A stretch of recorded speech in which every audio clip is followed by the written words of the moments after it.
हम लोग को इतना महंगा आवास दीजिए, कर दिए, मेरा ही आवास को पहले नीलाम कर दीजिए। हम सेंट्रल गवर्नमेंट क्यों बोलेंगे? हम एक विधायक हैं, हम राज्य सरकार को बोलेंगे। कौन से बोली हम सेंट्रल गवर्नमेंट बोलेंगे? अगर केंद्र ने राशि का भुगतान नहीं किया तो आप देंगे कि नहीं देंगे, एक लाइन में कह दीजिए। जैसे हम मांगने गए सर, तो वो सिर्फ 3 करोड़ रुपया दिया हमको। 1 साल से ज्यादा हो चुका है, तो वही तो हम कह रहे हैं, अगर केंद्र नहीं दिया तो क्या आपके पास विकल्प है? 2023-24 में कितना राशि स्कॉलरशिप के लिए भुगतान किया गया था? फिर पोस्ट मैट्रिक में भी ऐसे ही हुआ सर। 271 करोड़ रुपया का हम लोग डिमांड किया, 77 करोड़ रुपया मात्र आया 23-24 में। अभी 25-26 में 370 करोड़ का जरूरत है, उसमें जीरो आया, एक और नहीं आया।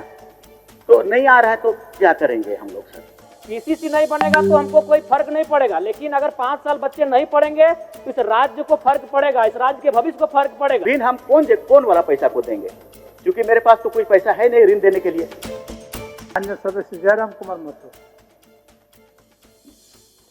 धन्यवाद अध्यक्ष महोदय।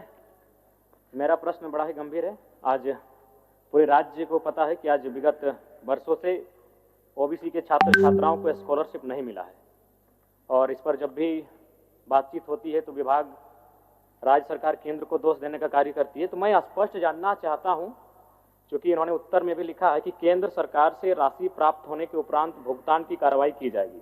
तो मान के चलते हैं अगर केंद्र ने राशि का भुगतान नहीं किया तो आप स्पष्ट शब्दों में कह दीजिए कि ओबीसी छात्र छात्राओं को स्कॉलरशिप नहीं मिलेगा।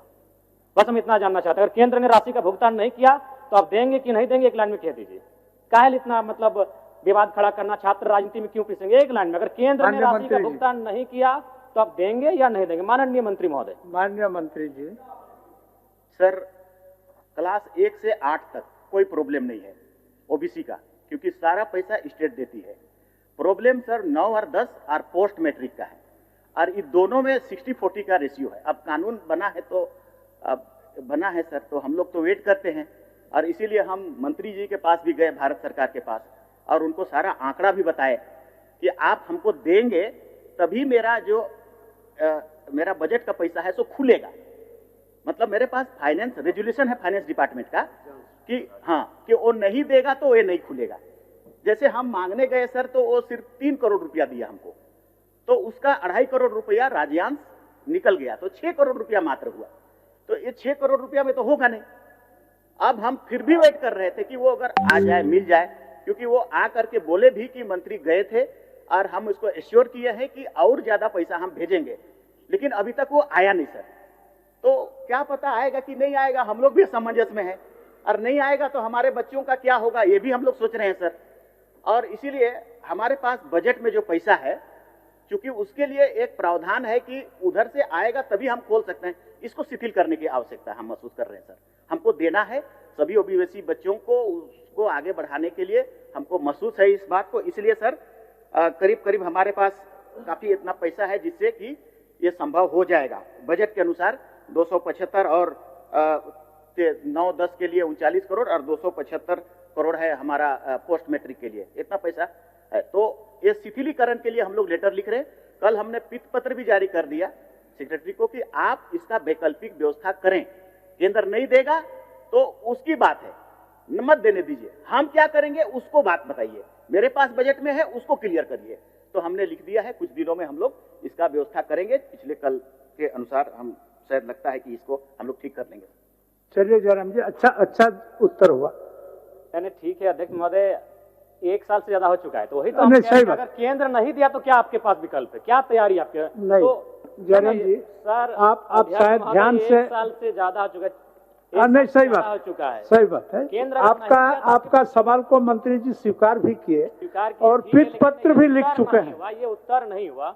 अच्छा, हम थोड़ा सा उनके आंकड़ों के अनुसार ही जानना चाहेंगे मंत्री जी से कि 2023-24 में कितना राशि स्कॉलरशिप के लिए भुगतान किया गया था 2023-24 में? माननीय मंत्री जी, 2023-24, हालांकि 2023-24 में आप शायद नहीं थे, फिर भी थोड़ा सा जानकारी हासिल करके। सर 23-24 में ठीक है हाँ बोल रहे हैं, बोल। ये तो लिखा हुआ 23-24 में 67.88 करोड़ हम लोगों ने डिमांड किया था, उसके बदली में 7.35 आया, केंद्र का हिस्सा इतना ही आया। 24-25 में 66.14 करोड़ रुपया डिमांड किया, 12 ही करोड़ आया। 25-26 में 45.91 करोड़ डिमांड किया, 3.95 ही करोड़ आया। फिर पोस्ट मैट्रिक में भी ऐसे ही हुआ सर, 271 करोड़ रुपया का हम लोग डिमांड किया, 77 करोड़ रुपया मात्र आया 23-24 में। 24-25 में 353 करोड़ का डिमांड किया, आया 33 करोड़। अभी 25-26 में 370 करोड़ का जरूरत है, उसमें जीरो आया, एक और नहीं आया। तो नहीं आ रहा है तो क्या करेंगे हम लोग सर? वही तो मैं कह रहा हूं कि ठीक है, मैं एक सुझाव देना चाहूंगा। बताइए सुझाव बताइए। मैं एक सुझाव देना चाहूंगा कि जब तक केंद्र का अंश नहीं मिल रहा है तब तक आप तमाम छात्रों को ब्याज रहित ऋण दे दीजिए। जब अंश आ जाएगा आप काट लीजिएगा। ये बहुत गंभीर विषय है। और नहीं तो जो विधायक निधि है नहीं दीजिए। ऐसे भी हमको 5 करोड़ में क्या बनाते हैं, पीसीसी बनाते हैं। पीसीसी नहीं बनेगा तो हमको कोई फर्क नहीं पड़ेगा, लेकिन अगर 5 साल बच्चे नहीं पढ़ेंगे तो इस राज्य को फर्क पड़ेगा, इस राज्य के भविष्य को फर्क पड़ेगा। इसीलिए आप 5 करोड़ का जो विधायक निधि देते हैं वैसे उससे कुछ काम नहीं होता है। पीसीसी, गली, फाइबर ब्लॉक 200 फीट 250 फीट का काम करते हैं, जो अगर 5 साल 10 साल नहीं होगा तो फर्क नहीं पड़ेगा, लेकिन बच्चे नहीं पढ़ेंगे मंत्री जी, फर्क पड़ेगा, एक जनरेशन में गैप आएगा। तो आप उसे रोक दीजिए। करिए, हम लोग को इतना महंगा आवास दीजिए, कर दिए, मेरा ही आवास को पहले नीलाम कर दीजिए। हम गार्जियन हैं और गार्जियन होकर अगर गार्जियन आपके बच्चे नहीं पढ़ेंगे स्पीकर साहब तो क्या करेंगे, कुछ उपाय करेंगे। माननीय सदस्य, नहीं, मैं सुझाव दे रहा हूं कि आप उनको ऋण दीजिए। भावना से नहीं तो 1 साल बीत चुका है, 1 साल बीत चुका है। भावना कुछ कानून 15 दिन के लिए होता है, भावना 15 दिन के लिए होता है, 25 दिन के लिए होता है। सही है, आपका भावना तो सही है। मैं तो सुझाव दे रहा हूं कि उनको ऋण दीजिए, बिना ब्याज के ऋण दीजिए। हम सेंट्रल गवर्नमेंट क्यों बोलेंगे? हम एक विधायक, हम राज्य सरकार को बोलेंगे। कौन सा बोली हम सेंट्रल गवर्नमेंट बोलेंगे? चलिए, हम सेंट्रल गवर्नमेंट से डिस्कस करने के लिए नहीं आए हैं। हम विधायक, हम राज्य की सरकार से पूछेंगे। माननीय मंत्री जी, हम राज्य सरकार से पूछेंगे। बैठिए, बोल रहे हैं। ये ऋण का बात नहीं है। हमने जैसा आपको कहा सर, मैंने क्या कहा? मैंने ये कहा कि पीत पत्र हमने जारी किया है वित्त विभाग का रेजुलेशन को शिथिलीकरण करने के लिए। तो क्यों ऐसा किया? पैसा लाने के लिए। ज्यादा से ज्यादा जल्दी से जल्दी पैसा आएगा, हम लोग डिस्ट्रीब्यूट करेंगे। लेकिन हम केंद्र का हिस्सा है तो उसको देना उसका ऑब्लिगेशन था कि नहीं था? उसको वेट करेंगे कि नहीं? वेट कर रहे थे, नहीं आया तो अब हम अपना प्रक्रिया शुरू कर दिए स्टेट का पैसा देने के लिए। कुछ समय लगेगा, कर देंगे हम लोग। ठीक, कर देंगे। अध्यक्ष महोदय, इससे संतुष्ट थोड़ी हो पा रहे हैं। आप नहीं दिया केंद्र तो क्या करेंगे? वही एक लाइन बोल दीजिए। नहीं, हम कुछ नहीं, बोल दीजिए एक लाइन में कि अगर केंद्र का अंश नहीं आया तो राज्य के ओबीसी छात्रों को स्कॉलरशिप नहीं देंगे। जयराम जी, माननीय मंत्री ने बड़ी उदारता के साथ आपको जवाब दिया। एक मिनट महोदय, आदरणीय मंत्री जी से भी हम कहेंगे 1 साल से ज्यादा हो चुका है। हाँ, ठीक है।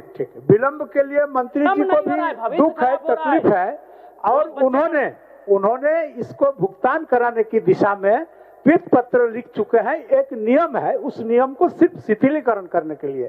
तो जैसे ही शिथिल हो जाएगा भुगतान करेंगे। बच्चों, हम बोल रहे हैं तब तक ऋण दे दीजिए ना, बिना ब्याज पर ऋण दे दीजिए।